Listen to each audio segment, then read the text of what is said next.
ભૂપેન્દ્રભાઈ પટેલની આ સરકારનું 2026-27નું બજેટ રાજ્યના કુશળ નાણામંત્રી કનુભાઈ દેસાઈ આજે રજૂ કરવા જઈ રહ્યા છે.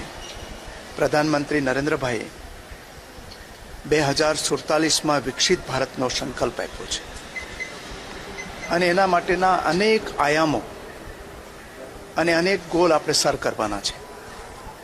અને વિકસિત ભારત બનાવવું હશે તો વિકસિત ગુજરાત પહેલાં બનવું જોઈશે અને વિકસિત ગુજરાત બનાવવું હશે તો આપણે ગુજરાતનો દરેક પરિવાર વિકસિત હોય એ માટેના ગોલ આપણે નક્કી કરવાના રહેશે. આ બધા જ ગોલ પ્રાપ્ત થાય અને ગુજરાત ઇન્ફ્રાસ્ટ્રક્ચરની રીતે,